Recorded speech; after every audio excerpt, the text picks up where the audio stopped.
By the way, you look good in series.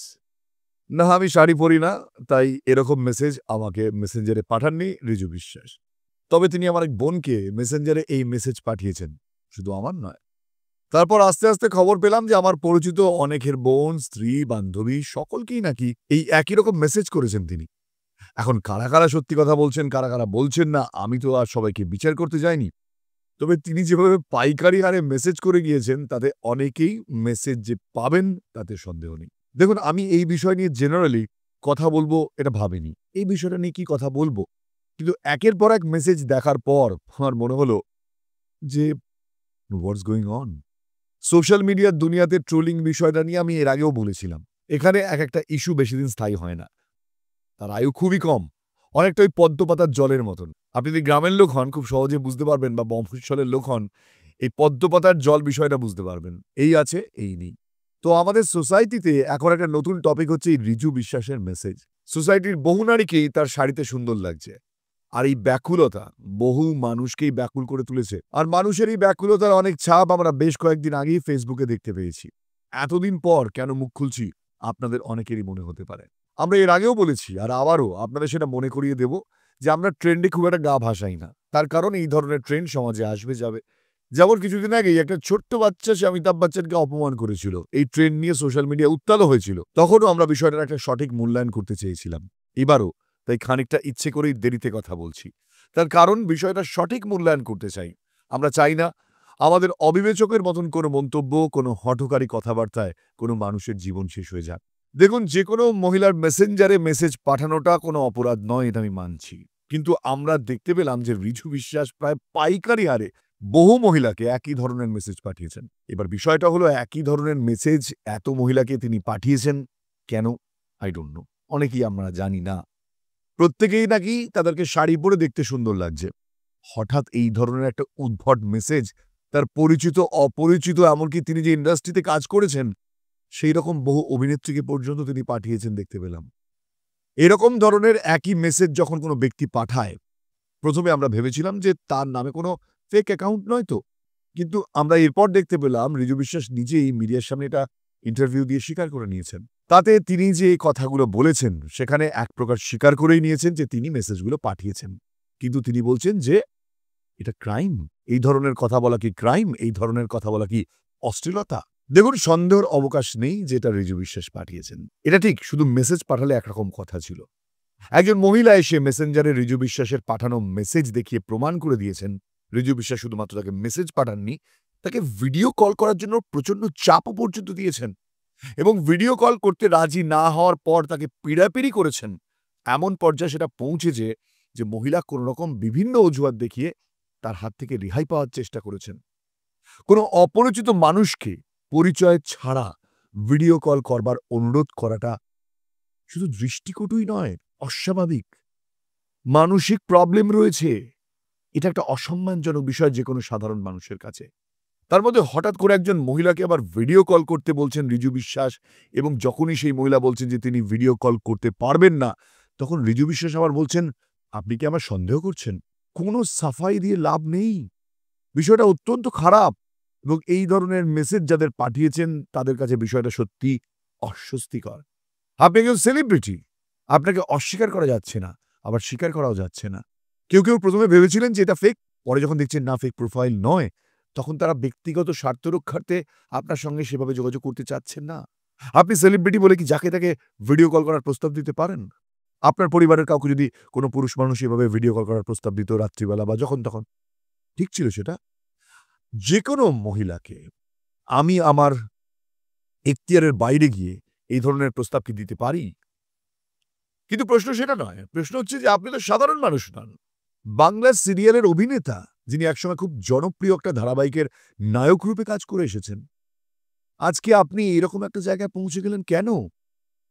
আজকে বলে নয়, আপনি মেসেজ করছেন বহু বছর ধরে। আপনার এক সহ অভিনেত্রী, যিনি কিনা বউ কথা কও সিরিয়ালে আপনার বৌদির ভূমিকায় অভিনয় করেছেন, তিনি সরাসরি সোশ্যাল মিডিয়ার সামনে এসে বলছেন যে আপনি একবার ফ্লোরে তাকে প্রাণে বাঁচিয়েছিলেন।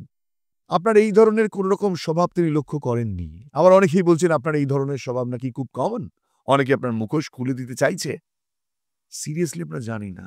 আপনার প্রতি হয়তো বহুদিন ধরে বহু মানুষের আস্থা রয়েছে ইন্ডাস্ট্রিতে। আবার এটাও হতে পারে আপনি কাজ না পাওয়ার দরুন ইন্ডাস্ট্রিতে এতদিন ধরে সফল থাকার পর এই পরিস্থিতিটা, এই সময়টাকে কাটিয়ে উঠতে পারছেন না।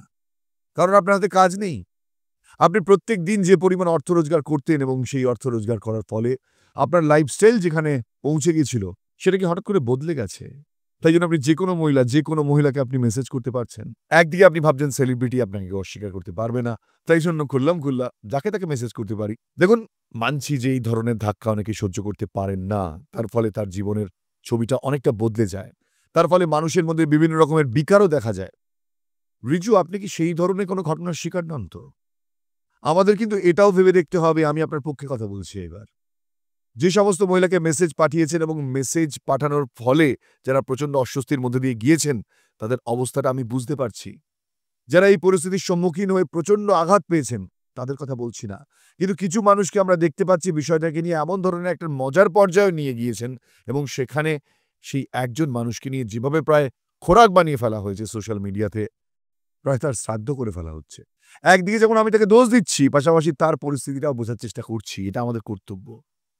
যেভাবে ট্রোলিং করেছেন আপনারা তাকে, তাতে একজন মানসিকভাবে বিধ্বস্ত মানুষ আরো সর্বনাশের দিকে কিন্তু চলে যেতে পারে। সোসাইটিকে মানুষের এই বিকারগুলো নিয়েও কিন্তু ভাবতে হবে। বর্তমান সময়ে আমাদের এই সোশ্যাল মিডিয়ার দৌলতে প্রতিদিনের জীবনে একটা আমূল পরিবর্তন এসেছে। সেই পরিবর্তনটাই কতটা ভালো হয়েছে, কতটা খারাপ হয়েছে, সেই আলোচনায় আমি যাচ্ছি না। কিন্তু একটা বিষয় ভীষণভাবে এখন চোখে পড়ছে, সেটা হলো কোনো একটা বিষয়কে নিয়ে মানুষ সঙ্গে, সঙ্গে কোমর বেঁধে নেমে পড়ছেন। একটা কোনো বিষয় এলে সেই বিষয়টাকে নিয়ে যদি কেউ কোনো কমেন্ট পাস করে, কেউ যদি কোনো ট্রোল করে, সঙ্গে, সঙ্গে আমাদের সবাইকে সেখানে ঝাঁপিয়ে পড়তে হচ্ছে, যেন আমরা পিছিয়ে না পড়ি। এর আগেও আমি বলেছি যে সোশ্যাল মিডিয়ায় এই ধরনের ইস্যুগুলো খুবই কম সময়ের জন্য আসে, আবার চলেও যায়। কিন্তু যে মানুষগুলো ট্রোলের শিকার হন, তাদের মধ্যে চিরস্থায়ী প্রভাব কিন্তু থেকে যায়। আমি জানি না রিজু বিশ্বাসের সঙ্গে এরকম কোনো ঘটনা ঘটেছে কিনা। আপনি মহিলাদের শাড়ি পরতে দেখে খুব আনন্দ পাচ্ছেন। আর আপনার এই আনন্দ দেখে গোটা সোশ্যাল মিডিয়া নাচতে শুরু করে দিয়েছে। ভাবুন, একদিকে আপনার বিকারগ্রস্ত এই মানসিক পরিস্থিতি, আর তার সঙ্গে সোশ্যাল মিডিয়ার ওই মানসিক বিকার। আমি জানি না আপনি একা কিনা। আপনার বিরুদ্ধে গোটা সোশ্যাল মিডিয়া যাওয়ার পর নিজের কি কোনো সমস্যা হচ্ছে? আপনি বলতে পারেন কিন্তু। আমি জানি আপনি যদি কিছু বলেন তারপরে আবার নতুন করে ট্রোলিং শুরু হয়ে যাবে। আচ্ছা, আপনারা কি একবার ভেবে দেখেছেন কি যে রিজু বিশ্বাস মানসিকভাবে অসুস্থ নয় তো? এই রিজু বিশ্বাস একটা জনপ্রিয় বাংলা সিরিয়ালের নায়ক হিসেবে কাজ করার পরও তিনি কিভাবে এই সোসাইটির, এই সমাজের যেকোনো মহিলাকে, যাকে তিনি চেনেন পর্যন্ত না, তাকে তিনি মেসেজ করছেন। শুধু প্রশংসা করছেন না, তার সঙ্গে কথোপকথন বাড়িয়ে যাওয়ার চেষ্টা করছেন যেকোনো অচেনা মহিলার সঙ্গে। কেন? শুধু মহিলাদের সঙ্গে কথা বলার চেষ্টা করছেন তার শাড়ি নিয়ে? তার মানে নিশ্চয়ই আপনার কোনো উদ্দেশ্য রয়েছে। আপনি কিন্তু এটা ভুলে যাচ্ছেন। আমি ট্রোল করছি না, আমি আপনাকে বোঝার চেষ্টা করছি। এত সিরিয়াল করার পর, এত নাম কামানোর পর এরকম তো জেনারেলি কেউ করে না, তাই এটা একটা ট্রেন্ড তৈরি হয়েছে। আপনাকে বোঝার চেষ্টা করছি আমরা। আর হ্যাঁ, সোশ্যাল মিডিয়ার পক্ষে একটা বিষয় যে এই কম্পিটিশনে নেমে লাভ নেই। এই কম্পিটিশন তো হঠাৎ করে একদিন শেষ হয়ে যাবে। কত ধরনের রাজনীতি, কত ধরনের ইকুয়েশন, কত কম্পিটিশন, এই সবকিছুকে ওভারকাম করে হয়তো অনেক মানুষ উঠে দাঁড়াতে চেষ্টা করে, আবার হেরে যায়। এই পিছিয়ে পড়ার হতাশা থেকে কি রিজু বিশ্বাসদের ভেতরে এমন কোনো কুপ্রবৃত্তি জেগে উঠবে না তো? এই প্রশ্নটা কিন্তু আমরা একবারও ভাবছি না। আমরা দেখলাম রিজু বিশ্বাসের বিপরীতে অভিনয় করা মানালি দে পর্যন্ত সেই ট্রোলিং এ অংশ নিলেন। তার মানে বুঝতে পারছেন যে আপনার ব্যক্তিসত্তাটা, আপনার ব্যক্তিত্বটা কোথায় গিয়ে দাঁড়িয়েছে? আপনাকে যে কেউ খোরাক বানিয়ে ফেলছে। কারণ আপনি খোরাক হয়েছেন। আপনি তেমনই কিছু কাজ করেছেন। আপনি বারবার বলছেন না যে আপনি কোনো কুপ্রস্তাব দিয়েছেন, আপনি কি অন্যায় করেছেন, আপনি কি এমন কিছু কাজ করেছেন সমাজে যেটা অনুচিত? অনুচিত নয়। কিন্তু যেটা করছেন সেটা স্বাভাবিক নয়। এইজন্যই সবাই আপনাকে জিজ্ঞাসা করছে। দেখুন, কিছুদিন আগে পর্যন্ত রিজু আমি আপনাকে চিনতাম না। হয়তো আপনার সিরিয়াল দেখেছি, কিন্তু সেভাবে চিনতাম না। এখন সোশ্যাল মিডিয়ার দৌলতে আপনাকে যতটুকু চিনতে পারলাম, কোথাও কি আপনি এই সেলিব্রিটি স্ট্যাটাসটা চাইছিলেন নতুন করে? যেহেতু আপনার সমস্ত কিছু হারিয়ে গিয়েছে তারপর। আমি আপনাকে ডিফেন্ড করছি না কোথাও, আবার আপনার পক্ষেও নেই। আপনাকে স্পষ্ট বলছি, যেটা করছেন সেটা মারাত্মক। বহু মহিলাকে আপনি রীতিমতন বিরক্ত করেছেন, জোর করেছেন ভিডিও কল করবার জন্য। যখন তারা করেননি, তাদেরকে আপনি আবারও ডিস্টার্ব করেছেন, তাদেরকে অপমান করেছেন, জবরদস্তি করেছেন। এটা একটা ক্রিমিনাল অফেন্স। আপনি কাউকে তার ইচ্ছার বিরুদ্ধে জোর করে বিভিন্ন রকম কথা বলে মানসিক চাপ সৃষ্টি করে ভিডিও কল করতে বাধ্য করতে পারেন না।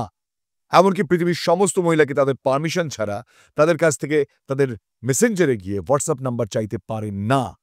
আপনার কাউকে শাড়িতে সুন্দর লাগতেই পারে, কিন্তু তাই বলে কটা মহিলাকে আপনি শাড়িতে দেখেছেন যে সবার মেসেঞ্জারে গিয়ে আপনি বলছেন, সবার প্রোফাইল চেক করছেন, তাদের শাড়িতে কত সুন্দর লাগে সেটা দেখছেন? কেন? আর কোনো কাজ নেই আপনার? আপনি সবাইকে একই মেসেজ পাঠিয়েছেন। একজন প্রাপ্তবয়স্ক মানুষ এত মহিলাকে একটাই মেসেজ পাঠিয়েছে, এর থেকে কি প্রমাণিত হয়? নিশ্চয়ই আপনার কোনো মানসিক বিকৃতি রয়েছে। আপনার কোনো মানসিক বিকার হয়েছে কিনা এটা নিশ্চিত হওয়ার জন্য কিছুটা সময় হয়তো দরকার ছিল। দরকার ছিল মেডিকেল টেস্টের। আর আপনার এই মানসিক রোগী হয়ে যাওয়ার অনেকটা কারণ থাকতে পারে। যেমনটা বলছি, টালিগঞ্জ পাড়ায় কাজ না পাওয়া। আজকের সময়ে দাঁড়িয়ে কাজ হারিয়ে ফেলা, বেকার হয়ে যাওয়া খুব স্বাভাবিক বিষয়। আর এই মানুষগুলো, অসহায় মানুষগুলো যখন হাসির খোরাক হয়ে দাঁড়ায়, তখন বহু মানুষ নিজেদের অজান্তেই মানসিক রোগের শিকার হচ্ছেন। সাইকোলজিক্যাল প্রবলেম আজকে পৃথিবীর অন্যতম সবথেকে বড় অসুখ। আমরা সেটাকে বুঝতেই চাইছি না। না বুঝে আমরা একটা মানুষকে নিয়ে হয়তো ট্রোল করছি। এটা আমাদের অভ্যেসে পরিণত হয়ে যাচ্ছে না তো? সোশ্যাল মিডিয়াতে খোরাক বানানোর এই অভ্যেস আস্তে, আস্তে বহু মানুষের চরম ক্ষতি, চরম সর্বনাশের জন্য দায়ী হয়ে যাচ্ছে না তো? বর্তমানে তো আমরা অনেক শিক্ষিত হয়েছি। আমাদের হাতে নতুন, নতুন মাধ্যম এসেছে নিজেদেরকে প্রকাশ করবার জন্য। তার মধ্যে সবথেকে বড় হচ্ছে এই সোশ্যাল মিডিয়া। আর এই সোশ্যাল মিডিয়াকেই আমরা কোনো মানুষকে শেষ করে দেওয়ার জন্য ব্যবহার করছি না তো?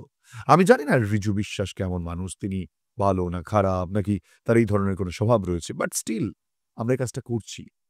এটাই কি একটা সভ্য ভদ্র সোসাইটি হতে পারে? দেখুন, আজকে রিজু বিশ্বাস হয়তো সত্যিই অন্যায় করেছেন। হয়তো বলছি এই কারণে, যেহেতু আমার মনে সন্দেহ আছে ওর কোনো মানসিক রোগ থাকলেও থাকতে পারে। যদি এটা আমাদের একটা টেন্ডেন্সি হয়ে দাঁড়ায়, কোনো মানুষের কোনো ভুল খারাপ জিনিস দেখলেই সবাই মিলে তাকে ধরে ট্রোল করে তাকে শেষ করে দেয়া, তাহলে কিন্তু সোসাইটি একটা ভয়ঙ্কর দিকে যেতে চলেছে। যাক, এই ভিডিওটার একদম শেষে একটা কথাই বলবো যে রিজু বিশ্বাসকে নিয়ে ভিডিও বানানোর আমার খুব একটা প্রয়োজন ছিল না। আমার বোনকে নিয়ে তিনি যখন মেসেজ করেছেন আমার বোনকেও, তখন ভাবলাম যে এটা খুব একটা স্বাভাবিক ঘটনা নয়, কিছু কথা বলা উচিত। একদিকে যেমন রিজু বিশ্বাস, তার পাশাপাশি আরো অনেক মানুষ আমরা সোশ্যাল মিডিয়া যারা ট্রোলিংটাকে একটা খোরাক বানিয়ে ফেলেছি, তারাও কিন্তু প্লিজ একবার ভেবে দেখবেন যে কোথায় যাচ্ছে আমাদের সমাজ ব্যবস্থা। আমরাও কি রিজু বিশ্বাসের মতন ভুল করছি না তো? যাই হোক, যদি ভালো লাগে আমার এই ধরনের ভিডিও, আমার সঙ্গে থাকতে পারেন। যদি ইউটিউবে দেখে থাকেন ভিডিওটি, তাহলে প্লিজ সাবস্ক্রাইব করবেন। ফেসবুকে দেখলে আমাকে ফলো করতে ভুলবেন না। আমি এই ধরনের সমাজের বিভিন্ন বিষয় নিয়ে আপনাদের সামনে আসি, আপনাদের সঙ্গে থাকি। কুনাল বোস। আবার দেখা হবে অন্য একটা ভিডিওয়ে। জয় হিন্দ।